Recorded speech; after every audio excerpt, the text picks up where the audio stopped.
ओम शांति। 3 जून 2022 की साकार मुरली। मीठे बच्चे, यह खेल है कब्रिस्तान और परिस्तान का। इस समय कब्रिस्तान है, फिर परिस्तान बनेगा। तुम्हें इस कब्रिस्तान से दिल नहीं लगानी है। मीठे बच्चे, यह खेल है कब्रिस्तान और परिस्तान का। इस समय कब्रिस्तान है, फिर परिस्तान बनेगा। तुम्हें इस कब्रिस्तान से दिल नहीं लगानी है। प्रश्न है, मनुष्य कौन सी एक बात को जान ले तो संशय दूर हो जाएंगे? मनुष्य कौन सी एक बात को जान ले तो संशय दूर हो जाएंगे? उत्तर है, बाप कौन है, वह कैसे आते हैं, यह बात जान ले तो सब संशय दूर हो जाएंगे। जब तक बाप को नहीं जाना तब तक संशय मिट नहीं सकते। निश्चय बुद्धि बनने से विजय माला में आ जाएंगे। लेकिन एक एक बात में, सेकंड में पूरा निश्चय होना चाहिए। गीत बजा है, छोड़ भी दे आकाश सिंहासन, अब धरती पर आ जा रे। ओम शांति। बाप बैठ बच्चों को समझाते हैं। यह है बेहद का रूहानी बाप। आत्माएं सभी रूप तो जरूर बदलती हैं, निराकार से साकार में आते हैं पाठ बजाने कर्म क्षेत्र पर। बच्चे कहते हैं, बाबा आप भी हमारे मुआफिक रूप बदलो, जरूर साकार रूप धारण करके ही तो ज्ञान देंगे ना, मनुष्य का ही रूप लेंगे ना। बच्चे भी जानते हैं हम निराकार हैं, फिर साकार बनते हैं, बरोबर है ही भी ऐसे। वह निराकारी दुनिया यह बाप बैठ सुनाते हैं, कहते हैं तुम अपने 84 जन्मों की कहानी को नहीं जानते, मैं इसमें प्रवेश कर समझा रहा हूँ, यह तो तुम नहीं जानते ना। कृष्ण तो सत्युग का प्रिंस है, इनको आना पड़ता है पतित दुनिया, पतित शरीर में। कृष्ण गोरा था, फिर काला कैसे हुआ, यह कोई नहीं जानते। कहते हैं सर्प ने डसा। वास्तव में यह 5 विकारों की बात। काम चिता पर बैठने से काले बन जाते हैं। श्याम सुंदर कृष्ण को ही कहते हैं, मेरा तो शरीर ही नहीं है जो गोरा व सामरा बने। मैं तो एवर पावन हूँ, मैं कल्प कल्प संगम पर आता हूँ। जब कलयुग का अंत सत्युग का आदि होता है, मुझे ही आकर स्वर्ग की स्थापना करनी है। सत्युग है सुखधाम, कलयुग है दुखधाम। इस समय मनुष्य मात्र सब पतित हैं। सत्युग के लक्ष्मी नारायण महाराजा महारानी की गवर्नमेंट को भ्रष्टाचारी तो नहीं कहेंगे। यहाँ सब हैं पतित।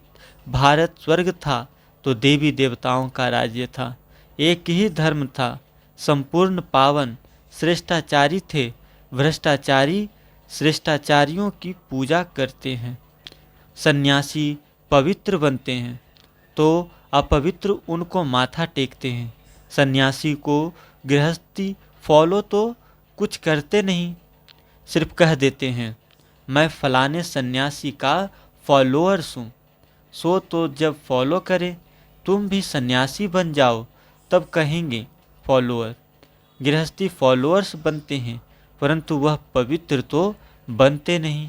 न सन्यासी उनको समझाते हैं, न वह खुद समझते हैं कि हम फॉलो तो करते नहीं हैं, यहाँ तो पूरा फॉलो करना है। माता पिता को गाया जाता है फॉलो फादर मदर, और संग बुद्धि तोड़ना है सभी देहधारियों से। तोड़ मुझे एक बाप से जोड़ो, तो बाप के पास पहुंच जाएंगे, फिर सत्युग में आ जाएंगे। तुम ऑलराउंडर हो, 84 जन्म लेते हो, आदि से अंत तक, अंत से आदि तक। तुम जानते हो हमारा ऑलराउंडर पार्ट चलता है। दूसरे धर्म वालों का आदि से अंत तक पार्ट नहीं चलता है। आदि सनातन है ही एक देवी देवता धर्म। पहले पहले सूर्यवंशी थे। अब तुम जानते हो हम ऑलराउंडर 84 जन्मों का चक्कर लगाते हैं। बाद में आने वाले तो ऑलराउंडर हो न सके, यह समझ की बात है ना। बाप के सिवाय कोई समझा न सके। पहले पहले है ही डिटिज्म। आधा कल्प सूर्यवंशी चंद्रवंशी राज्य चलता है। अभी तो यह बहुत छोटा सा युग है। इनको ही संगम युग कहते हैं, कुंभ भी कहते हैं। उनको भी याद करते हैं, हे परमपिता परमात्मा, आकर हम पतितों को पावन बनाओ। बाप से मिलने के लिए कितना भटकते रहते हैं। यज्ञ तप दान पुण्य आदि करते रहते हैं, फायदा कुछ भी नहीं होता। अब तुम भटकने से छूट गए हो, वह है भक्ति कांड, यह है ज्ञान कांड।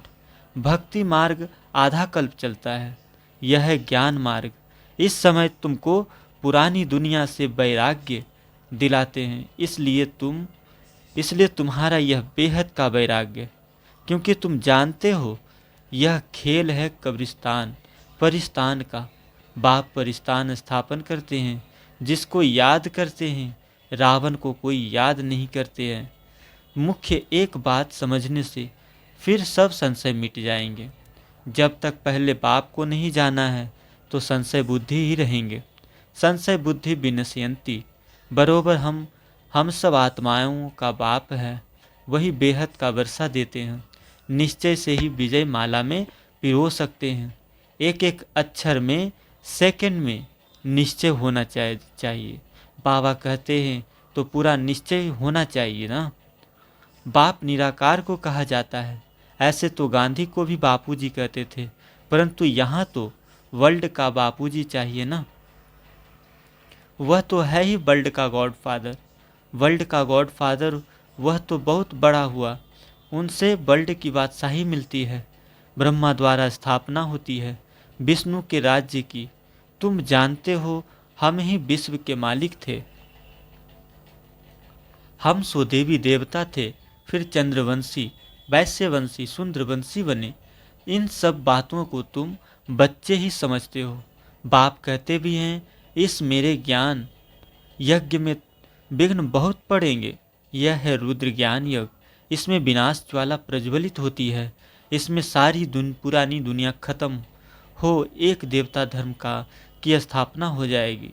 तुमको समझाने वाला बाप है, वह सच बोलते हैं। नर से नारायण बनने की सत्य कथा सुनाते हैं। यह कथा तुम अभी सुनते हो, यह कोई परंपरा नहीं चलती। अब बाप कहते हैं तुमने 84 जन्म पूरे किए, अब फिर नई दुनिया में तुम्हारा राज्य होगा। यह है राजयोग का ज्ञान। सहज राजयोग की नॉलेज एक परमपिता परमात्मा के पास ही है, जिसको प्राचीन भारत का राजयोग कहते हैं। बरोबर कलयुग को सतयुग बनाया था, विनाश भी शुरू हुआ था। मुसलों की बातें भी हैं। सतयुग त्रेता में तो कोई लड़ाई होती नहीं, बाद में शुरू होती है। यह मुसलों की ही लास्ट लड़ाई है। आगे तलवार से लड़ते थे, फिर बंदूकबाजी चलाई, फिर तोप निकाली, अब बॉम्ब्स निकलते हैं। नहीं तो सारी दुनिया का विनाश कैसे हो। फिर उनके साथ नेचुरल कैलेमिटीज़ भी है। मूसलाधार बरसात, फैमन, यह है नेचुरल कैलेमिटीज़। समझो अर्थक्वेक होती है, उसको कहते हैं नेचुरल कैलेमिटीज़। उसमें कोई क्या कर सकते। कोई ने अपना इंश्योरेंस भी किया हो तो कौन और किसको देगा। सब मर जाएंगे, किसको भी कुछ मिलेगा नहीं। अभी तुम्हें फिर इंश्योर करना है बाप के पास। इंश्योर भक्ति में भी करते हैं, परंतु वह आधा कल्प का रिटर्न मिलता है। यह तो तुम डायरेक्ट इंश्योर करते हो, बाकी सब कुछ इंश्योर करेगा तो उनको बादशाही मिल जाएगी।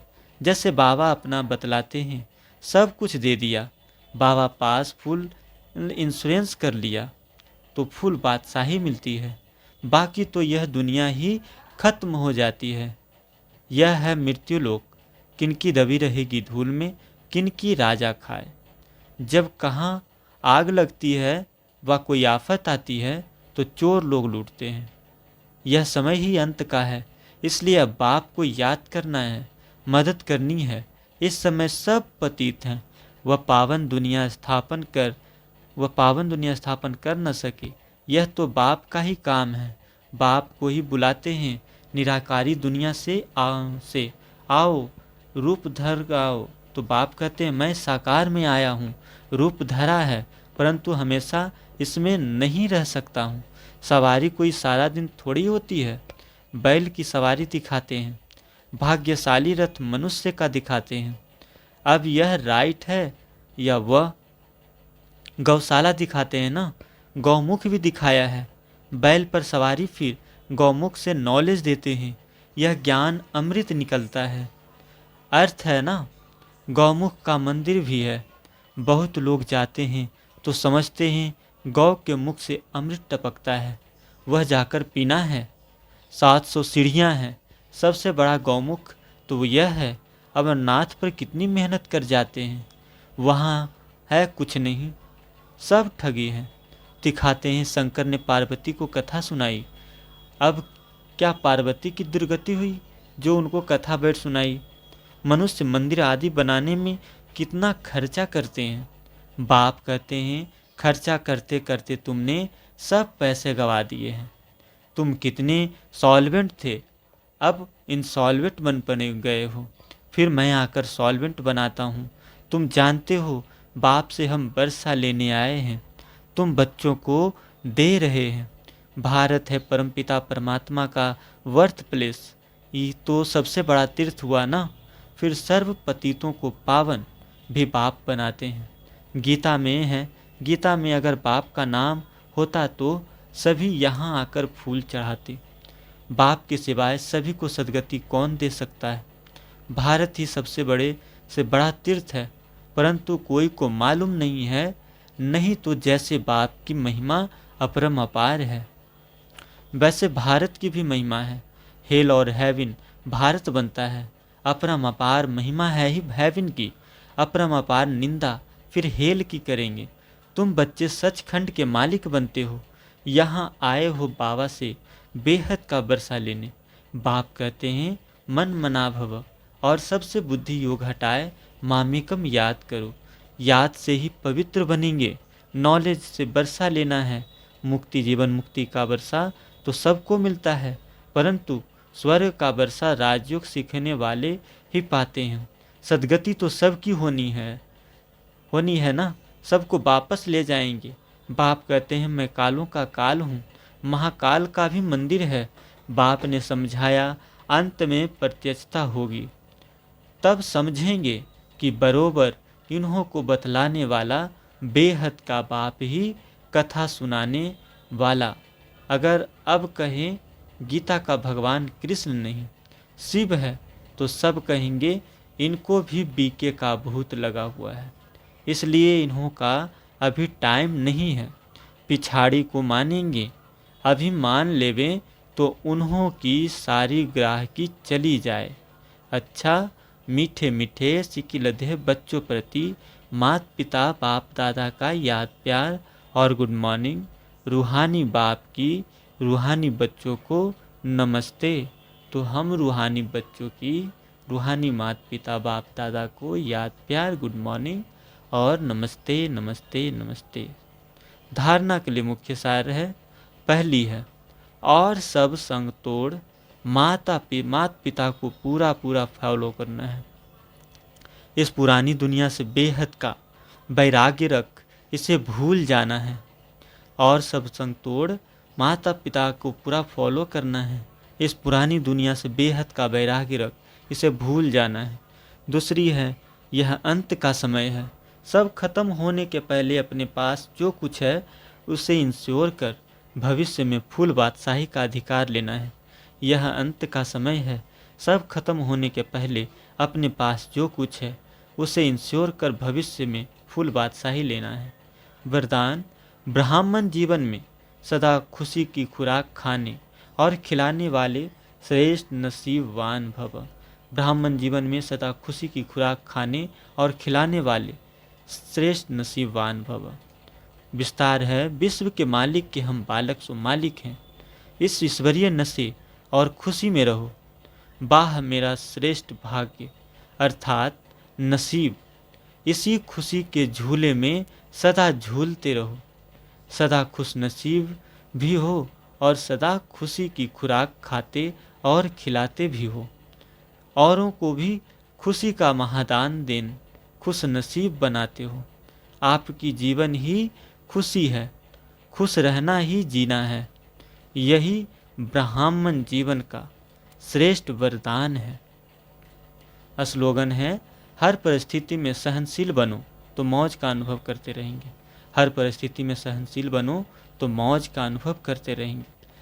आज की मुरली में मातेश्वरी जी के अनमोल महावाक्य, पहली है यह अपना ईश्वरीय ज्ञान अपनी बुद्धि से नहीं निकाला हुआ है, न कोई अपनी समझ अथवा कल्पना है अथवा संकल्प है, परंतु यह ज्ञान सारी सृष्टि का जो रचता है उस द्वारा सुना हुआ ज्ञान है। और साथ साथ सुनकर अनुभव और विवेक में जो लाया जाता है वह प्रैक्टिकल आपको सुना रहे हैं। अगर अपने विवेक की बात होती तो सिर्फ अपने पास चलती, परंतु यह तो परमात्मा द्वारा सुन विवेक से अनुभव में धारण करते हैं।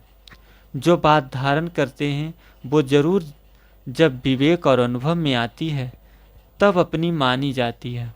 यह बात भी इन द्वारा हम जान चुके हैं।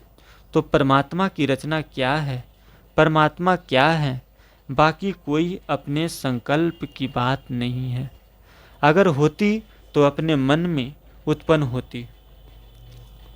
यह अपना संकल्प है, इसलिए जो अपने को स्वयं पर परमात्मा द्वारा मुख्य धारणा योग पॉइंट मिली हुई है वो है मुख्य योग लगाना।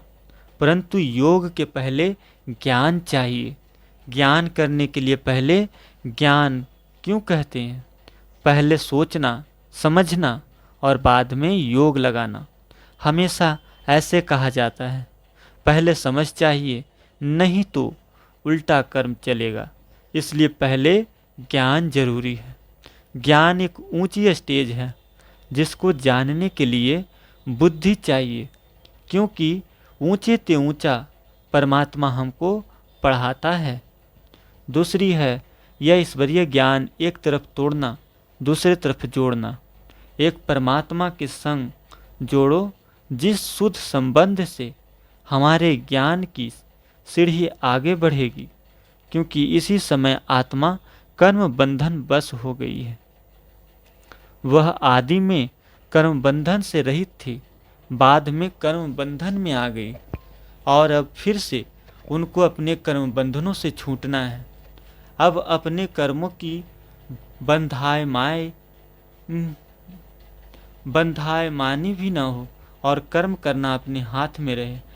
माना कर्म पर कंट्रोल हो तभी कर्मों की बंधाए मानी नहीं होएगी। इसको ही जीवन मुक्ति कहते हैं। नहीं तो कर्म बंधन में चक्र में आने से सदा काल के लिए जीवन मुक्ति नहीं मिलेगी। अब तो आत्मा से पावर निकल गई है और अनेक कंट्रोल बिगड़ और उनके कंट्रोल बिगड़ कर्म हो रहे हैं।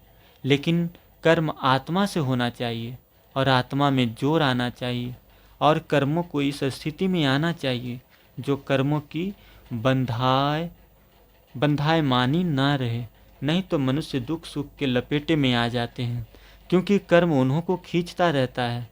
आत्मा की शक्ति उस पावर में आती है जो कर्मों के बंधाए मानी में न आते। यह है रिजल्ट। इन बातों को धारण करने से सहज हो जाएगा।